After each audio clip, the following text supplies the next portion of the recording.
Pengajian Romoyai dimulai, mohon yang punya HP dinonaktifkan. Selanjutnya bayan daripada Romoyai nanti diteruskan dengan doa. Assalamualaikum warahmatullahi wabarakatuh.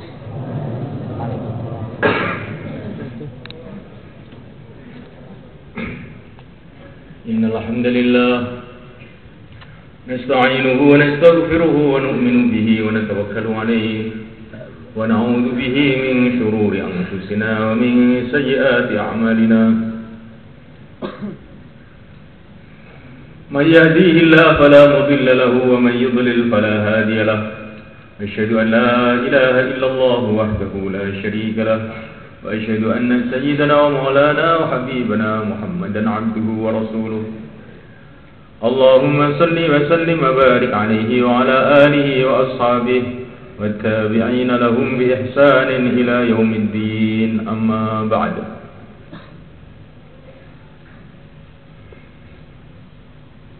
Hadirin yang kami muliakan, para wali murid, para ulama, asatidzah, santri-santri semua, akramakumullah wa rahimakumullah.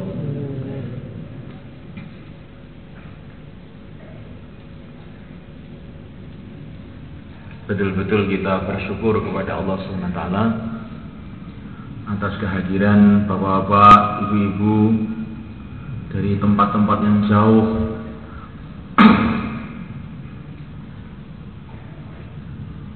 dari Palu, dari Sulawesi, dari Sumatera, dari Padang, dari Aceh. Dan dalam perjalanan ini tentu bapak-bapak, ibu-ibu banyak mengalami kesusahan, capek, penat, letih. Semoga ini semua diterima oleh Allah SWT sebagai asbab kebaikan untuk diri kita dan anak-anak kita, dan kebaikan untuk umat semua. Hadirin yang dimuliakan, dulu ada seorang wanita yang begitu banyak berkorban untuk anaknya. Wanita ini seorang wanita yang kaya. Beliau telah mengorbankan hartanya untuk mengantar anaknya belajar agama dari satu negeri ke negeri yang lain, sampai habis hartanya itu, sampai habis. Tetapi Allah Subhanahu wa ta'ala tidak menyia-nyiakan pengorbanan wanita tadi. Hartanya habis. Bukan hanya hartanya, air matanya pun dicurahkan. Begitu banyak beliau menangis untuk anaknya, sehingga akhirnya dibalas dengan balasan yang mahal oleh Allah SWT. Akhirnya anaknya menjadi orang yang sangat manfaat.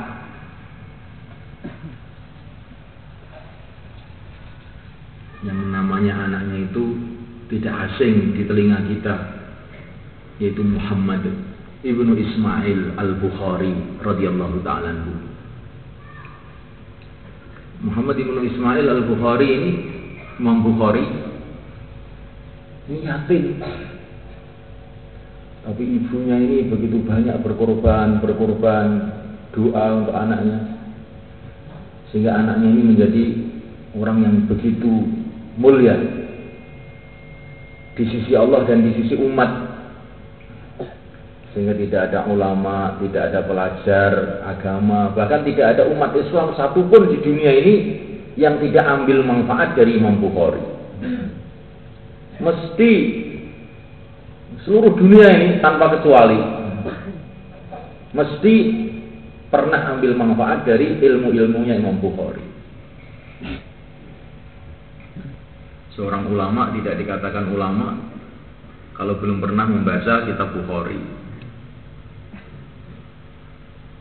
Dan yang diajarkan kepada santri-santrinya tentu saja juga banyak sekali yang bersumber dari Imam Bukhari. Ini semua, orang semua kenal Imam Bukhari. Tapi di belakangnya Imam Bukhari yang berkorban sehingga jadi Imam Bukhari. Ini banyak orang yang tidak tahu. Dikira Imam Bukhari itu muncul dari tanah seperti Pulau Weling, tidak. Imam Bukhari itu muncul dari satu keluarga yang betul-betul ada pengorbanan untuk anaknya supaya anaknya ini menjadi orang yang diridhai oleh Allah Subhanahu wa taala, menjadi orang yang berilmu, menjadi pejuang. Memuliakan Allah Subhanahu wa taala. Maka pengorbanan bapak-bapak, ibu-ibu semua dari tempat-tempat yang jauh. Padahal ini kendaraan juga masih banyak kesulitan di mana-mana. Karcis kendaraan, tiketnya pun juga mahal. Tapi nanti semua ini pasti ada nilainya. Satu pengorbanan itu mesti ada nilainya.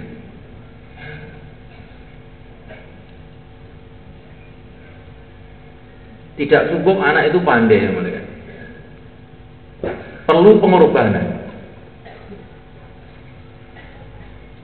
Saya melihat beberapa orang, mungkin orangnya juga hadir di sini. Dulu waktu mudanya itu dia banyak korban untuk pesantren. Sampai tanahnya untuk pesantren. Ya kan? Banyak sekali lah dia korban zaman ayah saya. Untuk pesantren itu banyak dia korban.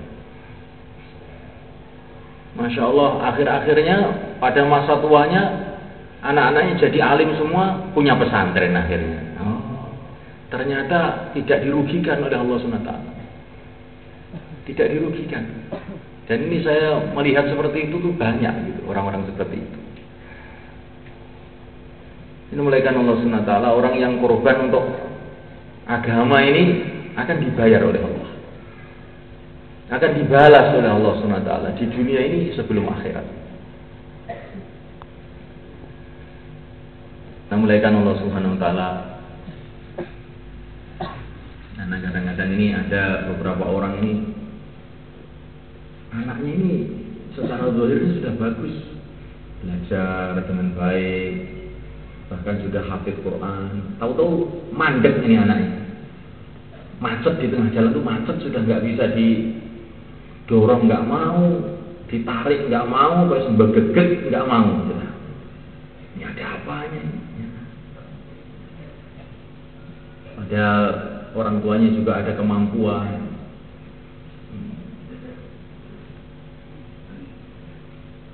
Tetapi kok macet ini bagaimana?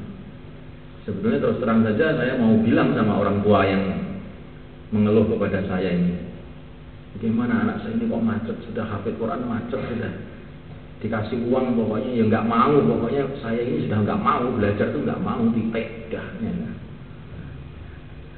Sebetulnya itu saya ingin ngomong sama orang tuanya, kamu ini apa maksudnya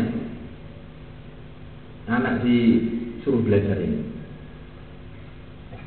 Maka dia cerita, dia ini ingin anaknya nanti di rumah buat pesantren, buat madrasah, menghidupkan agama. Sebetulnya saya ingin ngomong, tapi saya khawatir kalau saya ngomong itu salah paham dengan beliau ini. Kamu ini baru korban untuk anak kamu saja, tapi belum korban untuk pesantren kamu. Bagaimana kamu akan punya pesantren? Saya bilang gitu. Cuman nggak tega saya ngomong begitu tuh, nggak tega. Orang sudah sedih malah disakiti lagi. Akhirnya diam saja lah. Ya kita sama-sama doa, gitu aja. Ini mulaikan Allah Subhanahu wa taala. Masya Allah, anak yang soleh, anak yang hafid Quran itu mahal.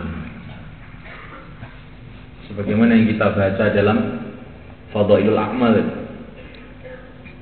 bagaimana orang hafid Quran akan diizinkan oleh Allah untuk memberikan syafaat kepada 10 keluarganya yang telah wajib masuk neraka. Ini perkara ini coba kita renungi. Kita renungi betul-betul. Kalau ada seseorang di antara kita ini namanya sudah diputus oleh pengadilan, akan digantung minggu depan, bagaimana perasaan kita? Kita melihat dunia ini sudah tidak tertarik sama sekali. melihat anaknya nangis, ya. Melihat istrinya nangis, ya. Melihat sawahnya yang hijau, bukan gembira, nangis, ya. Karena sebentar lagi akan digantung ini orang. Melihat rumahnya nangis, melihat mobilnya nangis, ya. Makan tidak terasa enak lagi, minum tidak terasa segar lagi.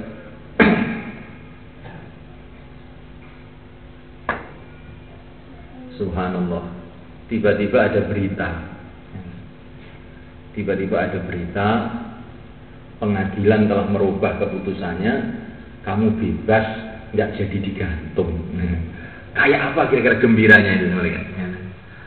Mungkin dia akan berteriak-teriak, dia akan tersenyum terus-menerus, dia akan sujud syukur karena telah diselamatkan dari tiang gantungan. Nah, mulai karena Allah Ta'ala bagaimana ketika nanti kita sampai di akhirat nanti. Mungkin sebab dosa-dosa kita yang tidak kita kira-kira diputus, kita akan masuk neraka. Allahu Akbar, Allah itu maha besar. Maka Allah itu kalau memberi pahala juga maha besar. Begitu juga kalau memberi siksa juga maha besar juga. Gak bisa dibayangkan itu siksanya Allah. Setelah diputus kita akan ke neraka dengan azabnya yang tidak bisa dibayangkan, penderitaan yang tidak bisa digambarkan. Tiba-tiba ada malaikat datang, tidak jadi kamu dimasukkan neraka karena anak kamu dulu hafid Quran.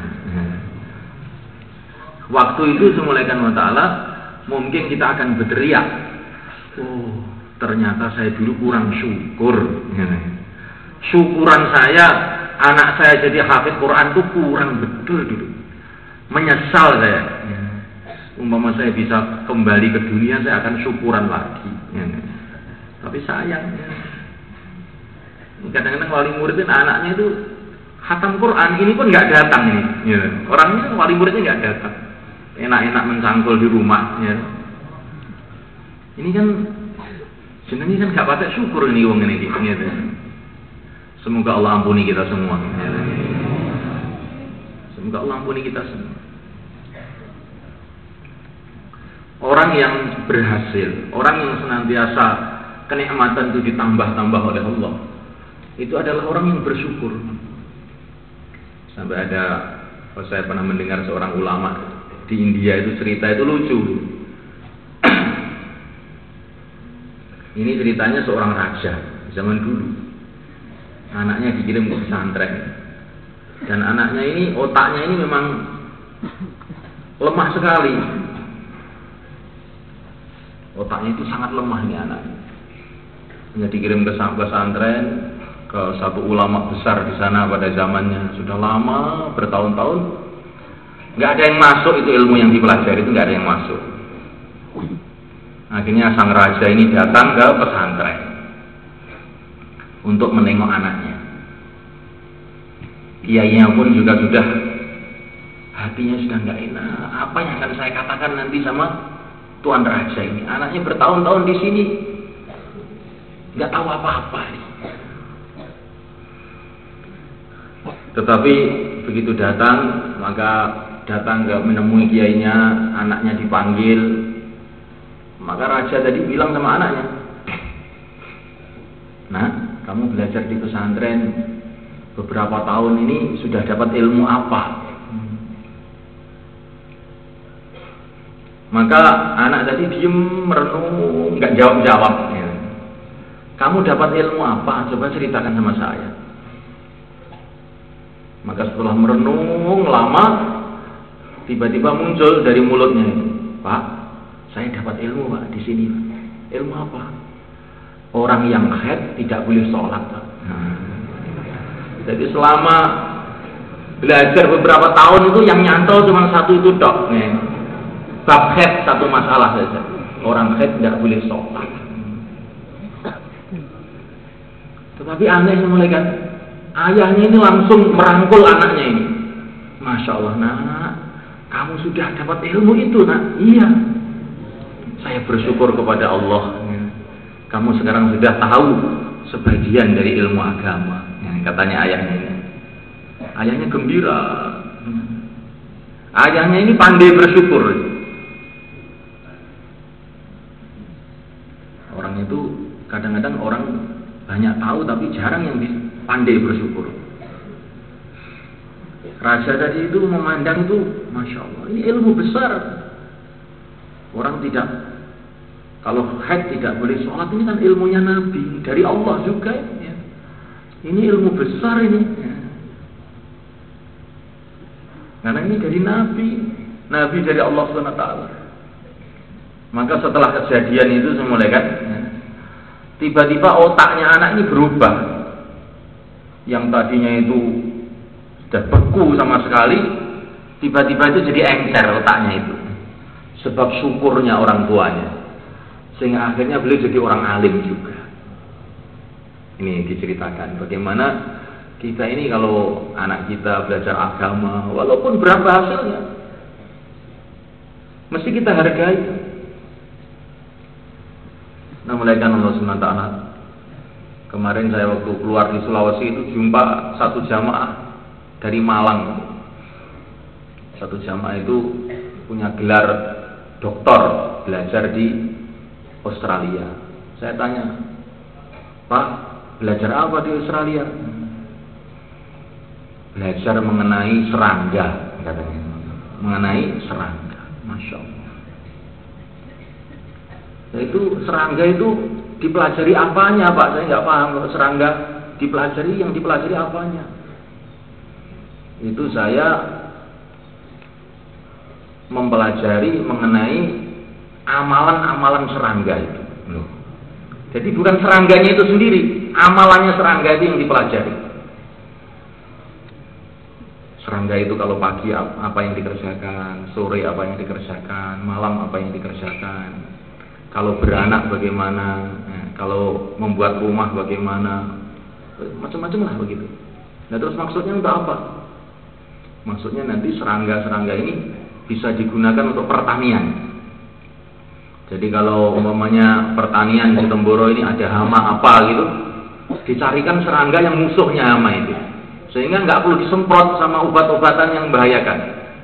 Nah, nanti diambilkan serangga itu, dilepas di situ, nanti dia akan perang dengan hama-hama yang ada di Temboro ini, sehingga hama-hama itu akan punah habis, katanya dia gitu. Maka saya ini merenung, Masya Allah, belajar mengenai amalannya serangga. Serangga itu bangsa laron, jingklong, bangsa ngeten iki, itu dapat gelar doktor. Bagaimana orang belajar amalannya Rasulullah SAW? Itu di dunia ini gelarnya belum ada sebetulnya. Ya, kan belajar serangga aja dapat doktor, gajinya 1 bulan itu berapa juta itu di Malang itu. Maka kita ini harus mensyukuri memuliakan Allah Ta'ala, anak kita belajar agama, belajar amalannya Rasulullah SAW, belajar ilmu dari para nabi, ilmunya para sahabat. Ini harus kita renungi betul-betul. Di mana ilmu ini nanti manfaatnya itu akan berkepanjang sampai di kubur kita, sampai di akhirat, sampai di surga Allah Subhanahu wa Ta'ala. Orang yang hafid Quran akan diperintahkan oleh para malaikat, bacalah dan naiklah, bacalah dan naiklah di surga Allah Subhanahu wa Ta'ala. Derajat kamu di surga menurut bacaan kamu di dunia. Ada kata para ulama, kalau Al-Quran itu isinya 6.666 ayat kurang lebihnya, maka orang hafid Quran itu dapat derajat 6.000 derajat di surga Allah SWT. Orang tuanya, bagaimana orang tuanya yang ikut berkorban supaya anaknya jadi hafid Quran? Dia pun akan dapat bagian juga dari tingkatan-tingkatan anaknya ini. Makanya kata seorang kiai, kalau kamu mendaftarkan anak kamu untuk jadi orang alim, untuk jadi hafiz Quran, itu sebetulnya juga mendaftarkan diri kamu juga untuk masuk surga. Jadi yang didaftarkan dua, anaknya dengan orang tuanya yang didaftarkan itu. Maka bayarnya harus double. Ya. Katanya begitu, itu kiai yang bilang, bukan saya. Ya. Ini cuma menirukan saja. Ya. Nanti, wah ini apa kok bicara duit saja ini? Agama bicara duit, ini saya menirukan, bukan saya ini. Ya. Ini bukan masalah duit sebetulnya, masalah bagaimana kita menghargai agama, bukan masalah duit sebenarnya. Karena orang bakhil itu kalau diajak bicara duit itu dalilnya macam-macam, nggak boleh ngomong dunia, tidak boleh ngomong dunia. Padahal ini alasan saking bakhilnya saja sebetulnya. Jadi sunnah mulaikan Allah SWT. Bagaimana supaya anak-anak kita ini menjadi sukses, menjadi berhasil? Memuliakan Allah Subhanahu wa taala. Kita mesti meniru orang-orang yang telah berhasil. Yani Allah sudah ceritakan dalam Al-Qur'an. Orang-orang yang punya anak-anak yang soleh, yang dipilih oleh Allah Subhanahu wa taala itu diceritakan dalam Al-Qur'an supaya menjadi pelajaran buat kita semua. Untuk punya anak yang soleh ini semula kan perlu ada cita-cita. Ini yang pertama, cita-cita. Cita-cita supaya anaknya ini menjadi orang yang dekat kepada Allah. Cita-cita supaya anaknya jadi orang alim, jadi pejuang. Cita-citanya yang pertama, sebagaimana yang diceritakan mengenai keluarga Imran. إذ قالت امرأة عمران ربي إني نذرت لك ما في بطني محررا. Ketika istrinya Imran sedang hamil, maka beliau ini bernadar, bercita-cita. Beliau mengatakan, ya Allah, saya bernadar anak yang ada di perutku ini adalah muharrar, tidak untuk urusan macam-macam, hanya untuk agama saja, hanya untuk berkhidmat kepada agama saja.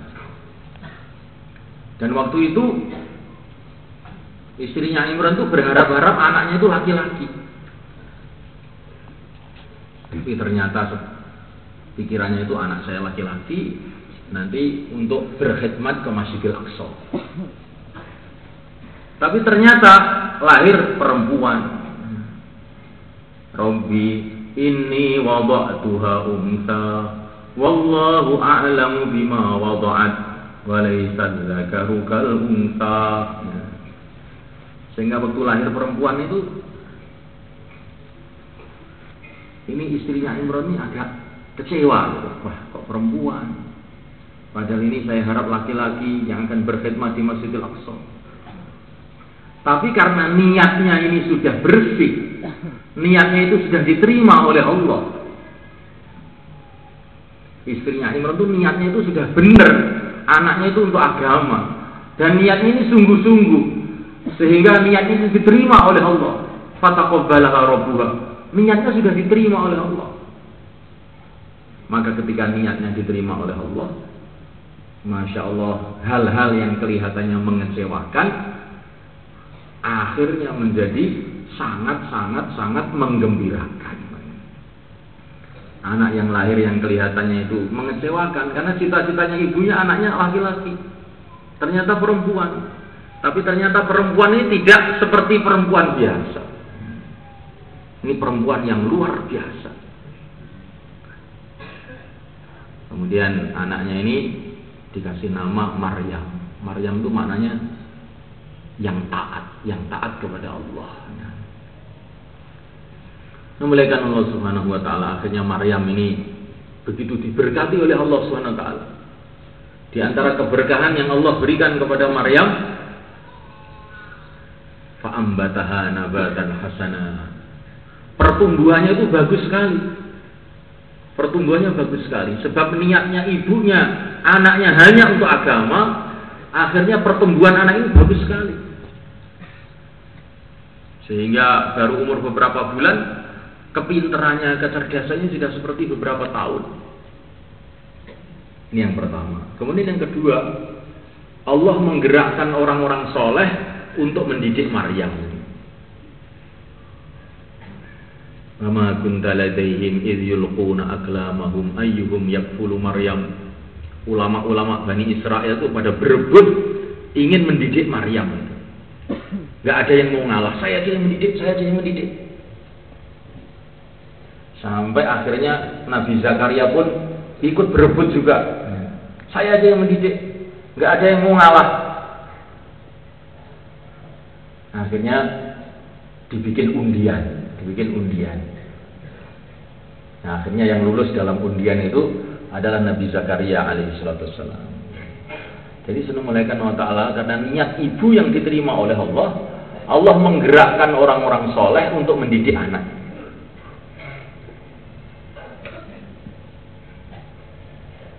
Jadi barokahnya niat seorang ibu itu seperti itu. Kemudian malaikat ceritanya panjang, ini Maryam ini barokahnya nggak karu-karuan. Rizkinya dimudahkan oleh Allah, kemudian dikasih putra seorang nabi dan rasul, yaitu Nabi Isa alaihissalam. Kemudian nanti akhir zaman Nabi Isa akan datang lagi ke dunia ini untuk membasmi semua agama selain Islam. Ini semua barokahnya sebuah niat.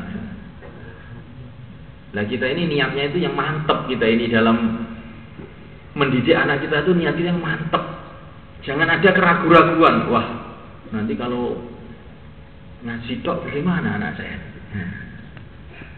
Bagaimana nanti? Maka ada satu orang datang ke Syekh Abdul Wahab. Dia bilang anak saya ini 4, yang 3 ini sudah punya pekerjaan semua, ya, sudah beres lah kehidupannya, sudah jalan. Yang 1 ini cuma ngaji aja, belum punya pekerjaan apa-apa. Sehingga saya ini merisaukan yang 1. Maka Syekh Abdul Wahab itu mengatakan, kamu itu keliru. Mestinya yang 3 itu yang kamu pikirkan, bukan yang sudah ngaji itu malah kamu risaukan. Yang 3 ini yang kamu pikirkan. Yang 1 ini kalau dia sudah sibuk dalam agama, sudah dijamin oleh Allah. Wa may yattaqillaha yaj'al lahu makhraja wa yarzuqhu min haitsu la yahtasib. Orang yang takwa kepada Allah Subhanahu wa taala akan dikasih jalan keluar dan akan dikasih rezeki dari tempat yang dia tidak sangka-sangka. Itu sudah dijamin oleh Allah. Dan yang 3 ini belum ada jaminan, ini yang sibuk kerja aja ini. Ini yang harus kamu pikirkan. Ya begitu para ulama itu memberikan arahan. Maka harus dimulaikan Allah Subhanahu wa taala, bagaimana niat kita ini kita perbarui lagi. Dan niat ini dimulaikan Allah Ta'ala, orang itu niatnya menurut keyakinannya. Jadi niat itu tidak bisa dibikin istilah itu formalitas. Nggih, pokoknya kalau niki niat anak kula ben dadi wong alim ngoten tok. Mboten, ini namanya formalitas di mulut. Niat itu niat seseorang menurut keyakinannya. Kalau keyakinannya kepada dunia, ya niatnya untuk dunia. Kalau keyakinannya kepada akhirat, ya dia niatnya untuk akhirat. Gak bisa tidak. Maka kita ini perlu meluruskan keyakinan kita. Allah Subhanahu wa taala menciptakan kita untuk akhirat. Yang berkuasa di alam semesta ini Allah. Nah, kalau kita ini keyakinannya benar bahwa yang menentukan segalanya Allah dan kita ini akan ke akhirat, tentu semulaikan wa ta'ala kita akan berpikir dan berniat bagaimana anak saya dapat ridho Allah. Dan itu aja. Kalau sudah dapat ridho Allah, nah ini penguasa alam dunia, alam akhirat sudah senang, pasti anak saya sukses. Tapi kalau keyakinan tidak benar, nanti niatnya nggak benar. Semulaikan Allah Subhanahu wa ta'ala. Maka zaman dulu tahun 100 Hijrah ada seorang khalifah yang terkenal keadilannya, namanya Sayyidina Umar ibnu Abdul Aziz radhiyallahu ta'ala.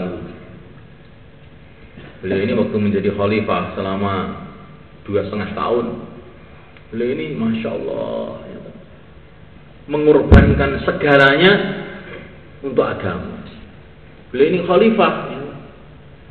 Tapi setelah menjadi khalifah karena merasa tanggung jawab agama ini, sehingga beliau ini Masya Allah ya, makannya sederhana, rumahnya sederhana, pakaiannya bertambal-tambal ya. 2,5 tahun jadi khalifah tidak pernah bisa mengumpuli istrinya ya. Karena setiap habis ngisak itu beliau nangis sampai subuh. Dia habis ngisak nangis sampai subuh, begitu kerja beliau. Nah ketika mau wafat mulai anak-anaknya ini kumpul di situ, anaknya itu pakaiannya juga bertambal-tambal. Sehingga ada salah satu famili dari Sayyidina Umar ibn Abdul Aziz datang. Ya Amirul Mukminin, kasihan anak-anak kamu ini. Kamu sudah dalam keadaan seperti ini, sakit keras. Anak kamu nggak punya harta, nggak punya apa-apa. Maka Sayyidina Umar mengatakan, ya saya juga tidak mengambil harta anak-anak saya kok. Kenapa kamu tanyakan sama saya? Saya tidak mengurangi hak-hak mereka. Ya saya tahu kalau kamu tidak mengurangi, tapi saya ini kasihan melihat anak-anak kamu ini. Dan saya ini banyak harta saya. Kalau kamu mau, akan saya sedekahkan sebagian harta saya ini untuk anak-anak kamu.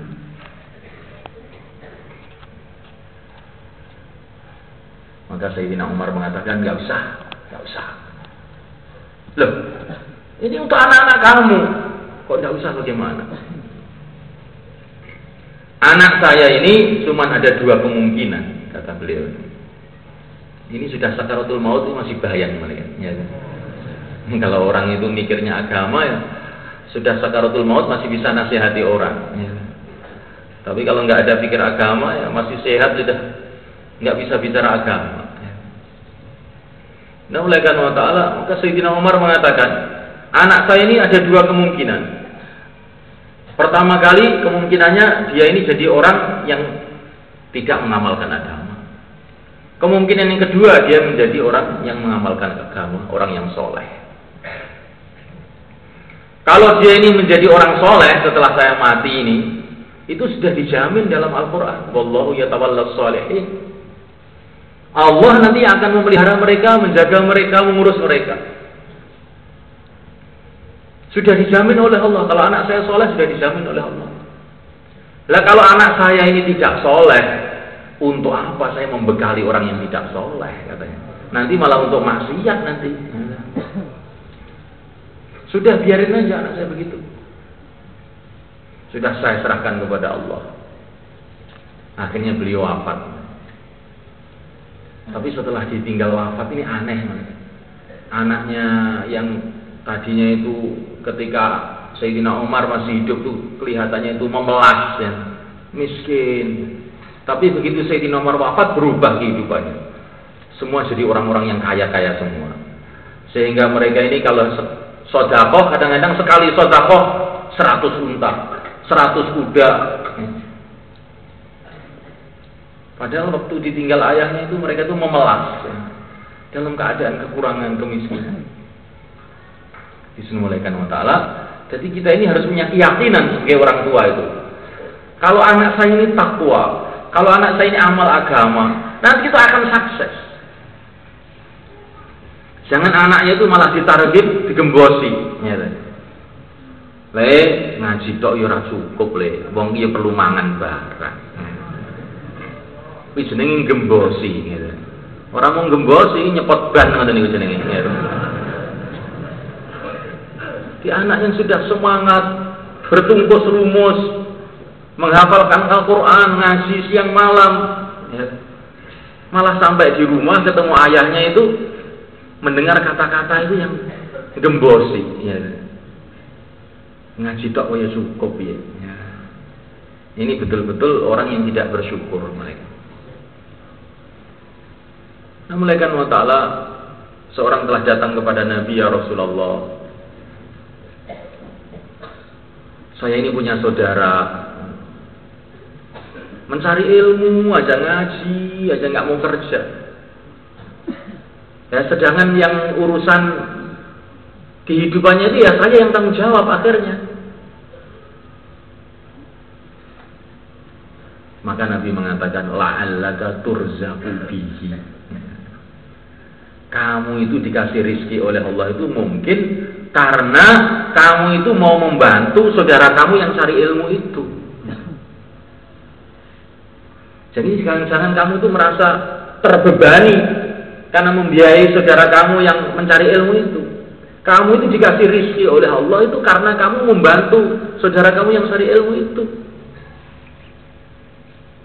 Nah, begitu semua kan. Kita mesti harus memahami seperti itu.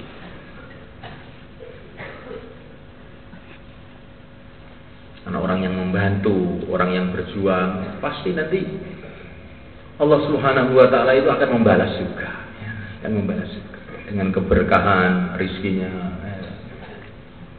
Sehingga kita ini memberikan bekal untuk anak-anak kita ini dengan husnuzon, dengan baik sangka kepada Allah. Ini anak saya ini dalam jalan Allah, belajar ilmu agama Allah. Apa yang saya korbankan nanti pasti ada barokahnya di sisi Allah Subhanahu wa taala. Jangan kita ketakutan, wah kalau anak saya ini semua perlu biaya, ini perlu biaya, ini perlu biaya, bagaimana nanti? Ini harus saya cabut dulu biar kerja saja di rumah. Ini ada orang tua yang seperti itu. Nah, ini pemikiran keliru. Kita husnudzon kepada Allah Subhanahu wa taala, baik sangka kepada Allah Subhanahu wa taala. Innallaha takaffala li talibil ilmi rizqahu. Sesungguhnya Allah menjamin rizkinya orang yang mencari ilmu. Nah, mulaikan Allah Subhanahu wa taala. Nah, tadi nantinya dilaporkan sama Pak Ubaidillah tadi. Di sini yang tidak membayar sama sekali lebih dari 1.000 orang. Ya hidup aja sampai sekarang, ya kan? Ya, masih hidup juga. Walaupun kalau dihitung secara tulisan itu Al-Fatihah itu utangnya ini, tapi nyatanya ya jalan terus.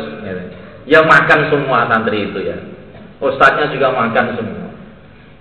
Memang kalau dihitung secara tulisan itu pening kepala. Tapi kenyataannya itu ya jalan terus. Ya, gitu. Menunjukkan memang jaminan Allah itu berjalan tanpa kita rasa. Innallaha takaffala li talibil ilmi rizqahu. Allah menjamin rezekinya orang yang belajar ilmu. Nah, mulai Allah Ta'ala lagi pertama kali meluruskan niat. Innama ta'til nusrah ala qadari niyah, kata Nabi. Pertolongan Allah itu menurut niat. Ini yang pertama. Kemudian yang kedua kali mulaikan Allah Ta'ala untuk supaya sukses anak-anak kita ini harus ada doa. Dalam satu hadis dikatakan bahwa doanya orang tua untuk anaknya itu akan diterima oleh Allah. Kita tidak usah melihat kelemahan kita. Kalau kita ini orang banyak dosa, ya. Bagaimana doa saya mau diterima oleh Allah? Kalau kita berpikir semacam itu kadang-kadang jadinya itu kita ini malah nggak bisa doa. Jadi kita husnudzon saja kepada Allah Subhanahu wa taala. Nah, kalau saya ini sudah banyak salah, banyak dosa ini, doa saya tidak diterima oleh Allah, ya Allah, terus bagaimana saya ini? Saya mau lari kemana? Sebagaimana seorang ulama itu doa, ya Allah, ya Allah, ya Allah, ya Allah. Tidak henti-hentinya dia doa seperti itu. Tapi setiap selesai doa, ada suara dari langit, doa kamu tidak diterima. Akhirnya doa lagi, doa lagi, doa lagi, doa lagi. Setiap doa begitu itu. Ada suara, doa kamu tidak diterima. Akhirnya beliau pergi dengan santri-santrinya ke Mekah. Di depan Ka'bah dia doa, ya Allah, ya Allah. Setelah doa ada suara, doa itu kamu tidak diterima. Doa lagi terus. Akhirnya santrinya itu bosen. Pak Kiai, setiap doa ada suara seperti itu. Kok masih doa saja? Kok nggak bosen-bosen? Maka kiainya tadi bilang, kamu tahu? Saya mendengar suara seperti ini itu sudah berapa tahun, kamu tahu? Nggak tahu. Saya sudah 40 tahun lebih saya dengar suara seperti ini. Lah kok tidak bosan-bosan Pak Kiai? Lah kalau saya bosan itu mau lari kemana? Kalau Allah tidak menerima saya itu mau lari kemana? Kalau saya ditolak 1.000.000 kali, saya akan datang lagi 1.000.000 kali. Karena nggak ada Tuhan selain Allah. Maka ketika Kiai tadi targhib sama santrinya seperti itu, tahu ada suara dari langit, doa kamu sudah diterima. Doa kamu sudah diterima. Jadi jangan putus asa mulaikan doa itu doa lagi. Kadang-kadang ini wali murid saya targhib doa itu jawabnya itu, saya sudah doa terus Pak Kiai. Nggak ada habis-habisnya doa saya. Sudah doa terus.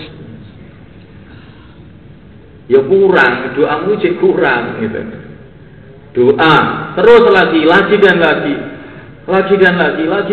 sampai diterima oleh Allah. Karena Allah itu berjanji, mazalal abdu yaqulu ya Allah hatta yujibahu. Tidak henti-hentinya seorang hamba itu mengucapkan ya Allah, akhirnya diterima juga. Tapi jangan putus asa. Karena dalam satu hadis dikatakan kalau orang itu berdoa kemudian mengatakan saya sudah berdoa tapi tidak diterima, nanti doanya tidak diterima oleh Allah. Tapi senantiasa dia ini harapan masih ada, harapan terus, berarti satu saat akan diterima. Nggak tahu kapan, itu rahasia Allah SWT. Apalagi doanya orang tua untuk anak, ini doa yang sangat makbul. Apalagi doanya waktu akhir malam, maka ini doa juga sangat tinggi nilainya. Apalagi doanya waktu habis sholat, maka doanya juga sangat tinggi nilainya. Apalagi doanya waktu memperjuangkan agama Allah di jalan Allah, maka ini doanya akan lebih tinggi lagi nilainya. Yang kedua doa. Untuk kesuksesan anak itu doa. Nabi-nabi yang dikasih anak-anak yang hebat-hebat itu anak hasil doa. Ini Nabi Ibrahim doa, Rabbi habli minas salihin fabasyarnahu bighulamin halim. Jadi karena beliau berdoa, ya Allah berikanlah aku anak yang soleh, akhirnya dikasih kabar gembira oleh Allah, akan dikasih anak yang halim, yang hebat, yang lembut, yang bijak. Namanya kata-kata halim ini sudah orang yang sudah mengumpulkan macam-macam kebaikan. Itu sebab doa. Nabi Ibrahim dikasih anak, barokah doa. Begitu juga sama malaikat Allah, Nabi Zakaria dikasih anak yang soleh, itu barokahnya doa. Nabi Zakaria itu aneh malaikat, doa minta anak, anaknya itu belum lahir. Beliau ini sudah tua, istrinya mandul. Ini cara menurut akal ini sudah tua, rambutnya sudah putih, istrinya mandul. Ini sepantasnya itu sudah nggak minta anak lah, nggak cocok untuk minta anak itu. Tapi Nabi itu aneh, melihat suasana itu tambah membuat orang putus asa. Tapi untuk para Nabi itu malah membuat mereka berharap kepada Allah SWT. Rambutnya sudah putih, sudah tua, tulang-tulangnya sudah rapuh, istrinya mandul, justru minta anak. Fahabli min ladunka waliya yarithuni wa yarithu min ali Yaqub waj'alhu rabbi radhiya. Minta anak yang akan meneruskan perjuangannya. Anaknya belum lahir, istrinya belum hamil, tapi sudah didoakan. Anak yang belum lahir itu sudah didoakan. Kan aneh itu Nabi Zakaria. Waj'alhu rabbi radhiya.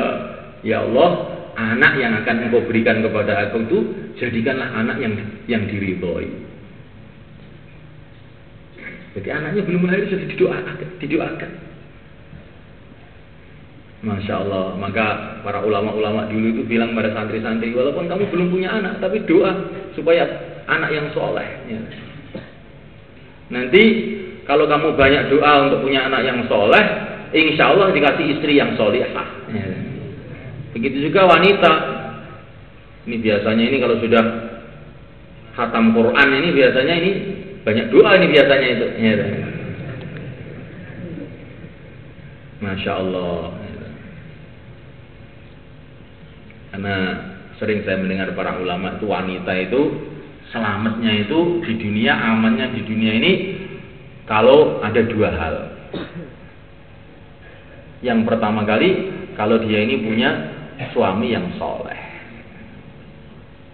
Yang kedua kali kalau dia dimasukkan dalam kuburnya.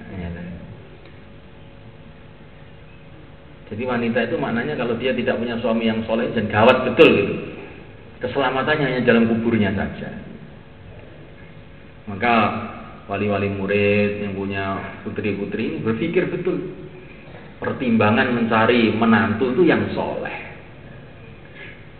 Jangan yang kaya, yang pegawai negeri, yang apa, jangan. Yang soleh saja. Saya banyak melihat saya ini paling banyak mengawinkan orang. Tiap hari Jumat itu mesti mengawinkan orang saya. Nah itu saya lihat itu sebelum kawin, ini kelihatannya ini mungkin karena keikhlasannya.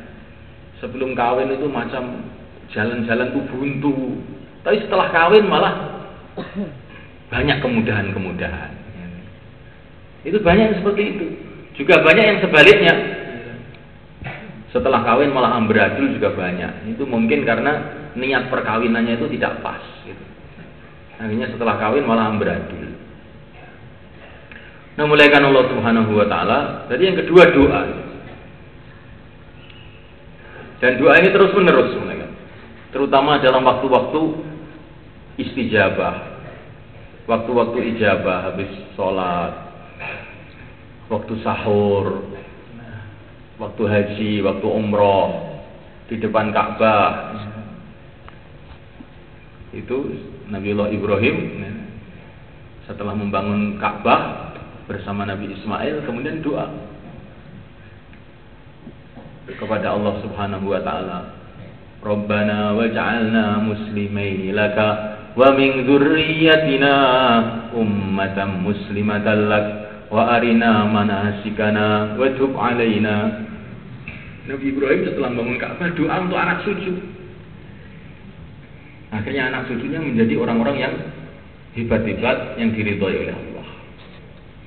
Maka bagus kalau wali-wali murid ini pergi ke Mekah, ya, nanti di depan Ka'bah doa khusus untuk anak-anaknya. Di depan pintu Ka'bah menangis. Ya. Masya Allah. Tapi mungkin sebagian tidak mampu pergi ke Mekah. Tapi umat ini dikasih amalan seolah-olah pergi ke Mekah. Barang siapa yang sholat subuh berjamaah, kemudian zikir sampai isyraq, sholat 2 rakaat seperti haji dan umroh. Ya, kan? Maka setelah itu kita doa untuk anak-anak kita. Karena doa orang haji dan umroh itu diterima oleh Allah. Maka wali murid ini nggak ada pagi-pagi pergi ke sawah, ke ladang, nggak ada. Habis sholat subuh duduk zikir sampai isyraq. Kemudian setelah itu sholat 2 rakaat doa.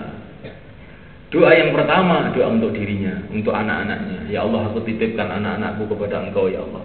Jagalah mereka, berikanlah hidayah kepada mereka, berikanlah ilmu kepada mereka, berikanlah derajat yang mulia kepada mereka. Jadikanlah mereka ulama-ulama, orang-orang yang dekat kepada Allah, jadi pejuang-pejuang, jadi hafid Quran. Sudah doa. Nah, mulaikan Allah Subhanahu wa taala. Ini kedua doa. Kemudian yang ketiga, mulaikan Allah taala pendidikan. Ini yang ketiga. Sebagaimana yang diceritakan tadi, bagaimana istrinya Imran menyerahkan anaknya kepada Nabiullah Zakaria alaihissalam. Ini pendidikan ini penting.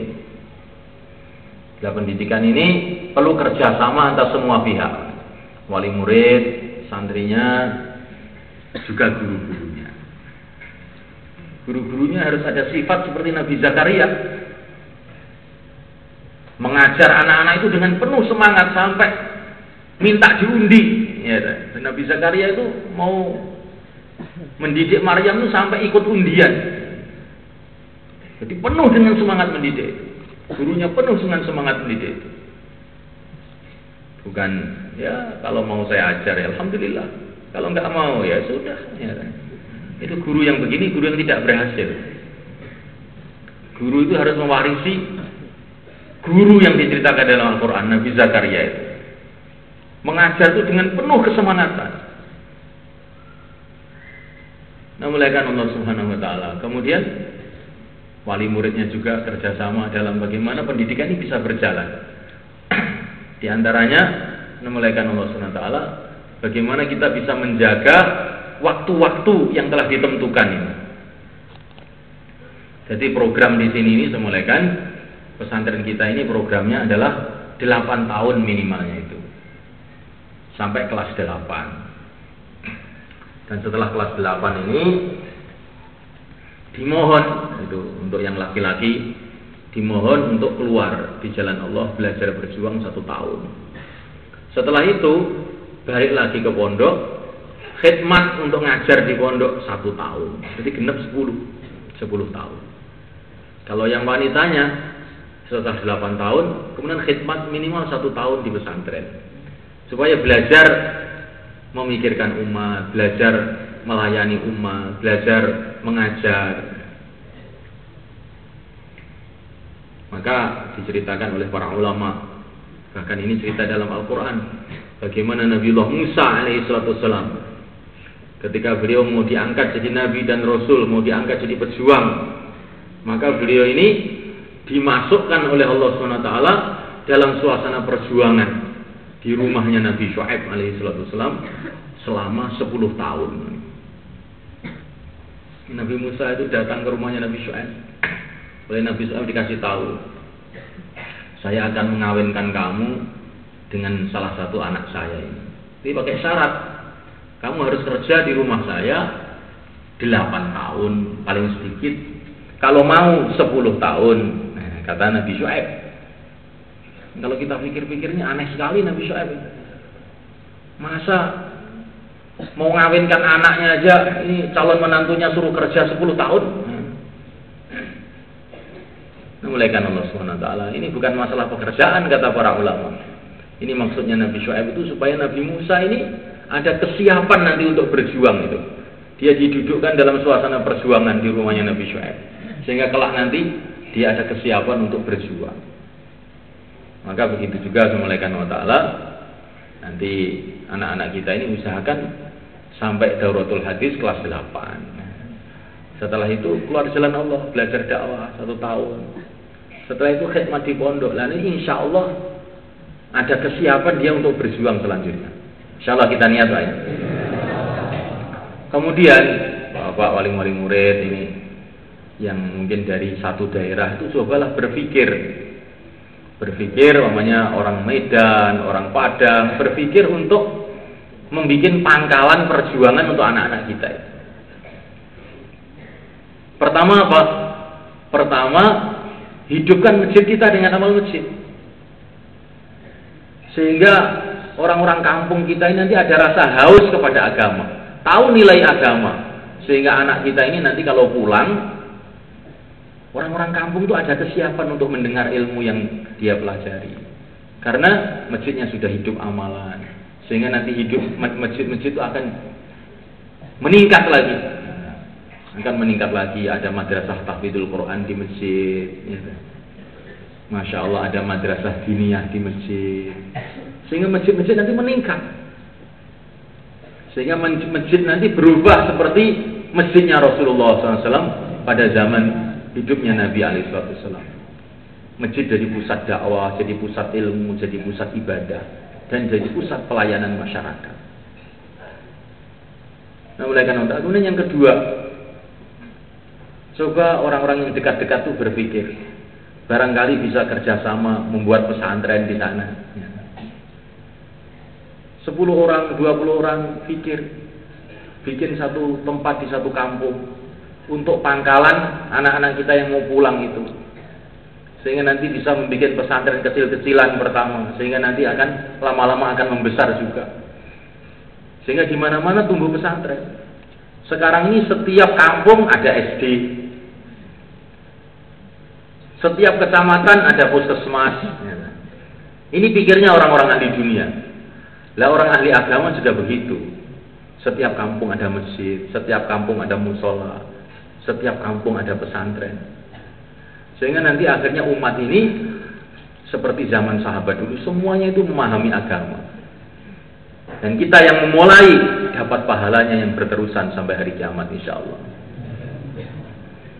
Kemudian yang penting lagi bahwa Bapak Ibu memuliakan, pesantren kita ini liburnya itu dalam setahun cuma 2 kali saja, 1 kali saja, yaitu mulai pertengahan Sya'ban sampai pertengahan Ramadan sampai pertengahan Syawal, 1 bulan. Pertengahan Ramadan sampai pertengahan Syawal seperti ini. Selain itu tidak ada perayaan. Maka bagaimana ada kerjasama antara pesantren dengan wali-wali murid ini supaya anaknya itu jangan pulang-pulang kecuali dalam waktu perayaan. Kalau maunya ibunya ini rindu atau neneknya rindu, ajaklah ke sini. Diajak ke sini, di sini juga ada ruang tamu. Barangkali nanti di sini malah dapat manfaat, bisa mendengarkan kegiatan-kegiatan di markas atau dengar bayan-bayan, boleh juga ikut amal-amal masjid di sini atau keluar 3 hari di sini. Sehingga anak kita ini tidak terganggu konsentrasinya. Dan kemudian malaikat Allah, ini bapak-bapak wali murid, juga ibu-ibu, jangan terlalu sering telepon sama anaknya itu. Karena ini kalau anak-anak ini sering telepon lagi ini, anak ini kelihatannya itu di pondok, tapi otaknya ini di rumah. Sehingga ada walimah, dia mikir walimah, ada khitanan, dia mikir khitanan, ada adiknya sakit panas, dia ikut mikir juga. Ini nggak jadi ngaji itu anak itu. Tapi anak itu sudah kita serahkan sama Allah, nggak usah tahu berita-berita rumah, nggak usah tahu berita-berita rumah. Seperti keluar jalan Allah. Nanti itu insya Allah akan memudahkan anak-anak kita memahami ilmu. Ilmu itu perlu konsentrasi semuanya. Maka baginda Nabi alaihissalam menerima wahyu bukan di rumah pertama. Beliau menerima wahyu pertama di puncak gunung di Gua Hira. Dalam suasana yang sepi, teduh, tidak ada gangguan-gangguan konsentrasi. Waktu itulah Nabi disiapkan oleh Allah untuk menerima ilmu agama. Begitu juga Nabi Musa ketika mau menerima kitab Taurat, maka oleh Allah diperintah untuk mujahadah, puasa 40 hari di pucuk gunung Tursena. Setelah 40 hari baru menerima kitab Taurat. Ini menunjukkan apa? Menunjukkan pentingnya konsentrasi dalam ilmu agama. Jadi kalau banyak telepon, apalagi anaknya punya HP, ya, wah ini sudah sulit. Maka kita di sini kita larang anak-anak punya HP itu. Kenapa? Apa HP itu haram? Ini bukan masalah haram. Nanti tidak konsentrasi kamu dalam belajar itu. Dan banyak mudaratnya. Telepon sana, telepon sini, SMS sana, SMS sini. Ya. Akhirnya dia ini, masya Allah. Ya. Yang biasanya itu duduk zikir, subhanallah, alhamdulillah, tak-tek, ya. Akhirnya duduknya di masjid, zahirnya zikir, tapi hakikatnya tidak zikir. Ya. Malah mengingati makhluk-makhluk yang di mana-mana tempatnya itu. Maka konsentrasi ini perkara yang sangat penting dalam belajar ilmu agama. Maka ini minta kesadaran dari semua pihak. Berita-berita yang mengganggu pikiran anak-anak kita. Maka saya dikasih cerita oleh seorang ulama di India. Ada seorang ulama zaman dulu belajar di satu pesantren. Maka dikasih petunjuk sama gurunya, kalau kamu belajar di sini konsentrasi penuh, jangan mikir-mikir yang lain. Kamu siapkan satu wadah, satu kotak di kamar kamu. Apa maksudnya kotak itu? Nanti kalau ada surat-surat dari mana saja, dari seluruh dunia, ya, suruh masukkan di kotak ini. Nggak usah kamu baca. Nanti setelah selesai ngaji 8 tahun kamu baca. Maka semua surat-surat itu masuk di situ semua, masuk sampai penuh. Setelah 8 tahun dibuka. Surat pertama berita walimah, alhamdulillah. Surat kedua berita wafat, innalillah. Ya. Tapi sudah jadi orang alim sekarang, nggak apa-apa. Ada orang mati, ada orang hidup, ada orang lahir, dia sudah jadi orang alim, sudah hafid Quran, jadi nggak apa-apa sudah. Daripada dengar berita ini berita itu, akhirnya malah nggak bisa ngaji, ya, kan malah rugi. Berita ini cuma menyesakkan nafas kita saja, mereka. Dan kita dia tidak bisa buat apa-apa. Kalau orang di pondok ini mendengar berita-berita kan juga nggak bisa apa-apa tadi juga. Akhirnya malah nggak konsentrasi, akhirnya malah rugi. Nah, mulaikan Allah Subhanahu Wa Taala. Jadi pertama kali niat diluruskan, kemudian yang kedua kali doa, yang ketiga kali pendidikan kita ini kita tertibkan dengan sungguh-sungguh. Waktu-waktunya kita tertibkan betul-betul sungguh-sungguh. Kita juga tiap hari itu di pesantren kita ada musyawarah untuk penertiban. Di kamar ada musyawarah, di masjid ada musyawarah, bahkan musyawarahnya 2 kali, habis subuh sama habis isya. Terus hari-hari itu dipikirkan bagaimana anak-anak kita ini menjadi orang yang baik. Nah, mulaikan Allah Subhanahu Wa Taala. Kemudian yang keempat, mulaikan kesuksesan pendidikan ini. Kalau orang itu ada kecintaan kepada orang-orang soleh, ini disebutkan dalam banyak sekali kitab. Dan bahkan di dalam banyak sekali ayat-ayat Al-Quran memberikan isyarat seperti itu. Ini panjang ceritanya. Ringkesnya semulaikan Allah Ta'ala, kata para ulama, orang yang dalam hatinya ada kecintaan kepada orang-orang soleh, ini semulaikan orang-orang yang akan dimudahkan anaknya jadi orang soleh. Nah, mulaikan Allah Subhanahu Wa Ta'ala. Maka Nabi Zakaria itu doa minta anak itu kapan? Nabi Zakaria itu doa minta anak setelah melihat Maryam. Melihat Maryam dengan kesolehannya, dengan karomah-karomahnya, hunalika da'a Zakaria rabbah. Di sana beliau doa untuk minta anak. Jadi beliau ini takjub dengan kesolehan Maryam Nabi Zakaria, sehingga beliau doa untuk minta anak. Waktu itu Maryam masih kecil. Kayak apa senangnya kalau saya punya anak ya. Jadi kecintaan kepada orang soleh ini termasuk kunci supaya anak-anak kita ini jadi orang soleh. Maka dalam beberapa kitab itu para ulama memberikan nasihat, walaupun orang bodoh, tapi kalau dia mencintai orang-orang alim, nanti anaknya akan mudah jadi alim. Tapi sebaliknya, walaupun orang alim, tapi kalau dia tidak cinta sama orang alim, sulit anaknya jadi orang alim. Nah, ini kata para ulama itu seperti itu. Maka mencintai orang-orang soleh ini penting sekali sama mereka. Ini kunci semuanya, termasuk kunci. Makanya Nabi Ibrahim doa bukan Robbi habli waladan solihah, ya Allah berikanlah kepada aku anak yang soleh, tidak. Robbi habli minas solihin, ya Allah berikanlah kepada aku anak yang termasuk golongan orang-orang soleh. Jadi maknanya kata para ulama, Nabi Ibrahim itu asalnya membayangkan orang-orang soleh, para nabi, para rasul, orang-orang yang baik-baik, dibayangkan dalam hatinya, kemudian doa, ya Allah berikan aku anak yang termasuk golongan orang-orang soleh.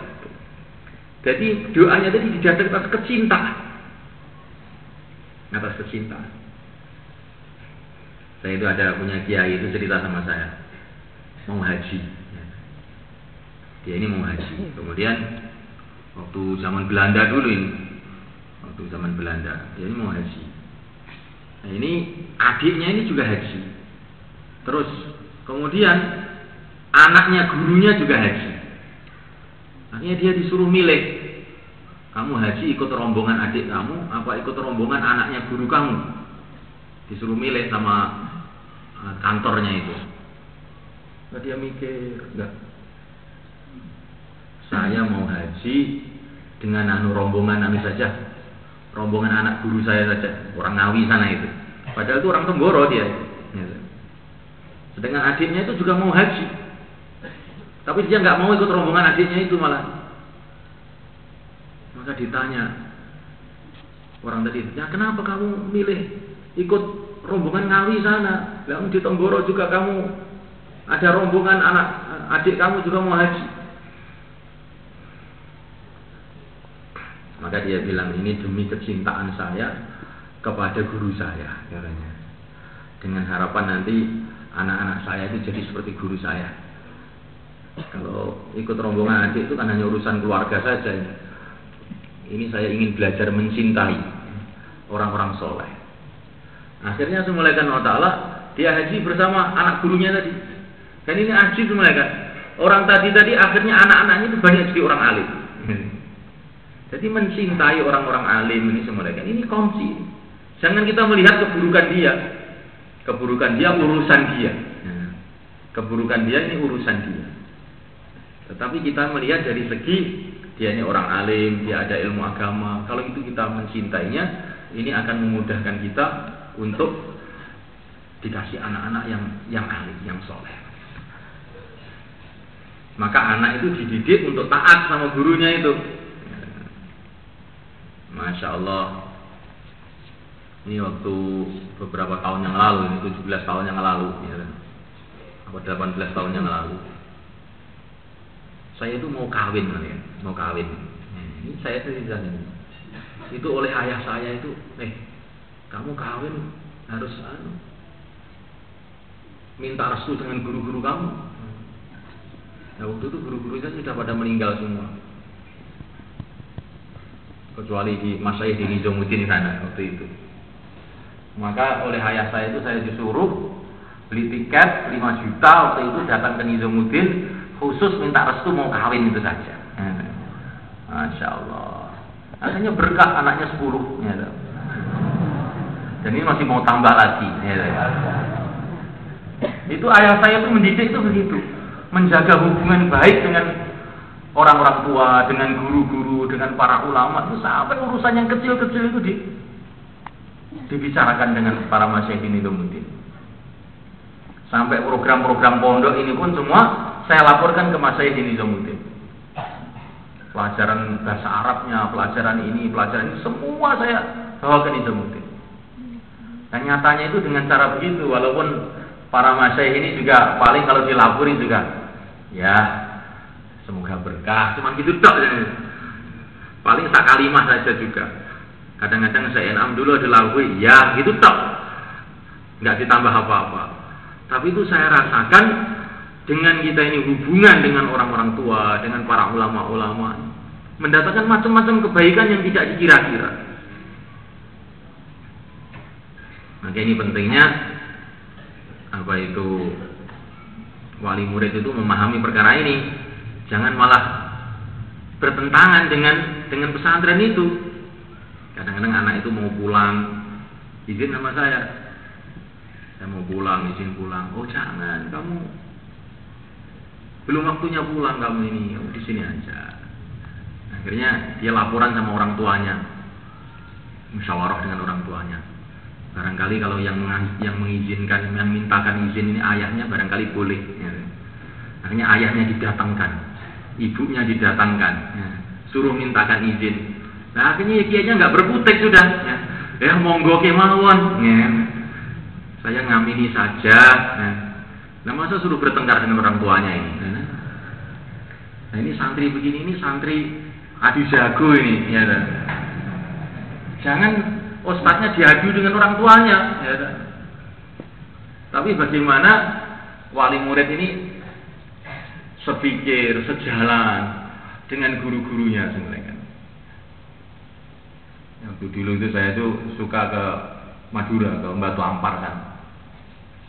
Nah, di sana waktu itu saya punya program yang sangat penting di sini ini, mau ujian gitu waktu itu.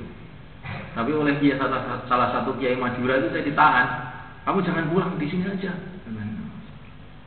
Dan saya ini mau ujian, ya pokoknya enggak, kamu di sini aja. Akhirnya saya ini laporan sama ayah saya, bagaimana ini? Saya ada ujian. Saya oleh kiai ini nggak boleh pulang. Maka ayah saya ikuti kiai itu. Ada kiai yang mau nasihati kamu, kamu syukuran, nggak usah pulang katanya. Nggak usah pulang. Akhirnya dia nggak ikut ujian, nggak usah pulang kan. Jadi orang-orang dulu itu mengasih arahan kepada anak-anaknya itu bagaimana dia tidak bertentangan dengan gurunya.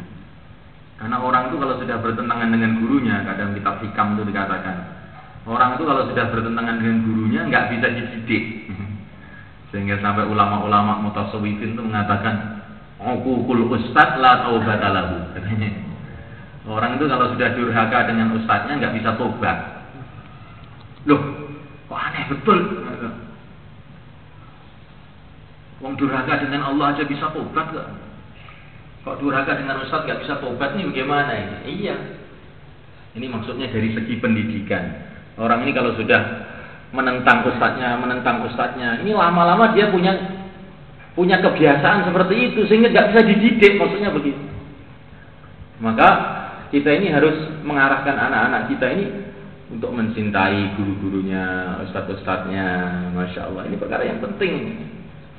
Maka dalam satu hadis dikatakan, adibu auladakum ala thalathati khisal, hubbi nabiyikum wa hubbi ahli baitihi wa qiraatil Quran. Didiklah anak kamu atas 3 perkara, kata Nabi. Hubbi nabiyikum, mencintai Nabi. Jadi pendidikan pertama itu bukan pendidikan ilmu, pendidikan kecintaan. Hubbi nabiyikum, mencintai Nabi. Kemudian yang kedua, wa hubbi ahli baiti, mencintai keluarga Nabi. Kemudian baru keilmuan, wa qiraatil Quran. Jadi mencintai itu pertama, masalah keilmuan itu kedua. Karena kalau sudah cinta nanti mudah paham. Orang itu kalau cinta itu mudah paham, ngerti aja maksudnya yang dicinta itu apa. Tapi kalau orang itu marah, nggak paham, salah paham terus, jadi dia marah. Nah, mulai kan Allah Subhanahu wa Ta'ala, maka kecintaan itu adalah perkara yang sangat penting. Maka sering kita bercerita mengenai orang-orang soleh pada anak-anak kita, cerita mengenai kebaikan orang-orang soleh kepada anak-anak kita, sehingga anak kita ini mencintai orang-orang soleh, akan memudahkan dia untuk jadi orang-orang yang baik.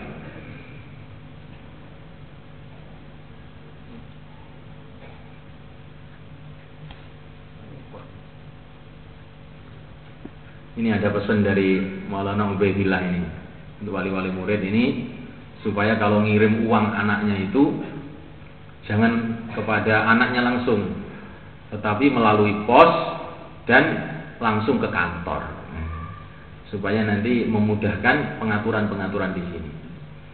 Karena ini kadang-kadang ini kalau dikirim kepada anaknya, kadang-kadang ini masalah-masalah, ya namanya anak-anak belum, sehingga akhirnya ya masalah lah jadi guys. Jadi lebih baik dikirim itu melalui pos dan langsung ke kantor alamatnya. Kalau ada masalah-masalah bisa dihubungi. Kemudian yang kedua, jangan sampai menggunakan ini lewat bank, ATM, macam-macam, tidak. Karena itu akhirnya akan menjadikan santri itu harus pergi ke Madiun, harus pergi ke bank sana, ngambil di ATM macam-macam. Akhirnya juga menyulitkan pengaturan-pengaturan di pesantren. Tapi kalau lewat pos, oleh pos itu langsung sudah dikirim ke pondok, dan itu cepat, tidak banyak kesulitan. Saya kira itu yang bisa disampaikan oleh Allah Ta'ala. Saya tidak bisa apa-apa semuanya, hanya Allah yang bisa. Kata kepala Masyaikh kemarin Maulana Sa'ad Hafizahullah, kita ini dalam mendidik siapa saja, dalam usaha agama ini, baik dalam usaha dakwah maupun dalam usaha apa saja, tanamkan dalam hati Allah Al-Murabbi. Yang bisa mendidik itu hanya Allah. Yang bisa mendidik hanya Allah, yang bisa kasih paham hanya Allah. Maka jangan kita mengandalkan kekuatan kita, kemampuan kita, sistem-sistem kita. Kita usaha, tapi keyakinan kita hanya kepada Allah saja. Allah Al-Murabbi, Allah Subhanahu wa Ta'ala yang bisa mendidik, yang bisa memperbaiki kita semua. Saya kira itu yang bisa saya sampaikan. Hadirin yang dimuliakan, saya mohon maaf yang sebesar-besarnya, dan atas nama juga pengurus-pengurus yang ada di sini, status saya ada di sini, mohon maaf bila ada kesalahan-kesalahan yang menyinggung hati bapak-bapak, ibu-ibu semua. Dan juga kami mohon kalau ada masalah-masalah apa saja yang berkaitan dengan pesantren, pendidikan anak kita ini, kita langsung kita musyawarahkan. Jadi di pondok ini selalu hari-hari ada musyawarah. Kalau ada masalah-masalah, kita datang, kita musyawarah, kita musyawarah. Sehingga akhirnya pas permasalahan-permasalahan tadi dimudahkan oleh Allah SWT. على هذه النية وكل نية صالحة إلى حضرة سيدنا مولانا حبيبنا شافعنا وقرة أعيننا محمد صلى الله عليه وسلم. شاء لله له الفاتحة. أعوذ بالله من الشيطان الرجيم. بسم الله الرحمن الرحيم. الحمد لله رب العالمين الرحمن الرحيم مالك يوم الدين. إياك نعبد وإياك نستعين. اهدنا الصراط المستقيم صراط الذين أنعمت عليهم غير المغضوب عليهم ولا الضالين. آمين. اللهم صل وسلم وبارك على سيدنا محمد وعلى آل سيدنا محمد كما صليت وسلمت وباركت على سيدنا إبراهيم وعلى آل سيدنا إبراهيم في العالمين إنك حميد مجيد. ربنا ظلمنا أنفسنا وإن لم تغفر لنا وترحمنا لنكونن من الخاسرين. رب اغفر وارحم واعف وتكرم وتجاوز عما تعلم إنك تعلم ما لا نعلم إنك أنت الله العزيز الأكرم. لا إله إلا الله العظيم الحليم. لا إله إلا الله الحليم الكريم. سبحان الله رب العرش العظيم. الحمد لله رب العالمين. نسألك موجبات رحمتك وعزائم مغفرتك والسلامة من كل إثم والغنيمة من كل بر. لا تدع لنا ذنبا إلا غفرته ولا هما إلا فرجته ولا عسيرا إلا يسرته ولا ضالا إلا هديته ولا مبتلا إلا عافيته ولا مريضا إلا شفيته ولا غائبا إلا حفظته ورددته ولا حاضرا إلا توليت أمره وأصلحت شؤونه وفقهته وعلمته واستخدمته ولا حاجة من حوائج الدنيا والآخرة لك في رضا لنا فيها صلاة إلا أنتنا على قضائها ويسرتها نجحتها برحمتك يا أرحم الراحمين. برحمتك يا أرحم الراحمين. ربي هب لي من الصالحين. ربي هب لي من الصالحين. ربنا هب لنا من الصالحين. ربنا هب لنا من الصالحين. ربنا هب لنا من الصالحين. ربنا هب لنا من الصالحين. ربنا هب لنا من الصالحين. ربنا اغفر لنا ذنوبنا وإسرافنا بأمرنا وثبت أقدامنا وانصرنا على القوم الكافرين. وانصرنا على القوم الكافرين. وانصرنا على القوم الكافرين. Ya Allah, ampunilah kami ya Allah. Ampunilah kedua orang tua kami ya Allah, ahli keluarga kami, teman-teman seperjuangan kami. Ya Allah, ampunilah santri-santri kami. Ya Allah, ampunilah umat Islam di seluruh alam. Satukanlah hati mereka dan pikir mereka ya Allah. Satukanlah hati mereka dan pikir mereka ya Allah, untuk kerjasama menghidupkan agama-Mu ya Allah, mengamalkan agama dan memperjuangkan agama ya Allah. Ya Allah, jadikan anak-anak kami ya Allah, ya anak-anak yang soleh ya Allah. Anak-anak kami anak yang soleh ya Allah. Jadikan anak-anak kami ya Allah di anak cucu Ibrahim alaihissalam, anak cucu baginda Muhammad sallallahu alaihi wasallam ya Allah. Jadikan anak cucu kami ya Allah, anak cucu orang yang soleh ya Allah, yang mengamalkan agama, memperjuangkan agama, menghidupkan agama di seluruh alam ya Allah. Ya Allah, jadikanlah kampung-kampung kami ya Allah, di kampung Madinah Al-Munawwarah ya Allah, dengan rumah-rumah kami ya Allah, di rumah-rumah sahabat ya Allah. Jadikanlah teman-teman kami ya Allah, di teman-teman yang mulia baginda Muhammad sallallahu alaihi wasallam, asbab hidayah seluruh alam, berjuang di seluruh alam, asbab hidayah seluruh alam. Ya Allah, berikan kepada kami iman yang sempurna ya Allah, yakin yang mantap, akhlak dan budi pekerti yang mulia. Ya Allah, berikan kepada kami rezeki yang halal yang barakah.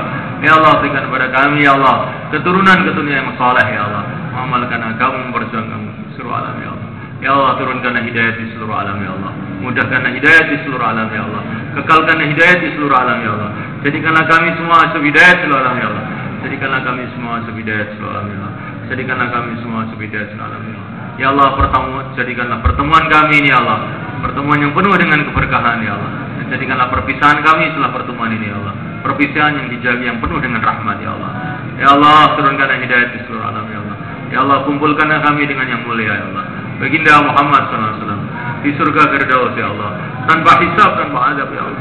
Kumpulkanlah kami dengan baginda Nabi ya Allah, tanpa hisab, tanpa adab ya Allah, bersama kedua orang tua kami ya Allah, anak-anak kami, santri-santri kami ya Allah, teman-teman seperjuangan kami ya Allah. Rabbana atina fid dunya hasanah wa fil akhirati hasanah wa qina adzabannar.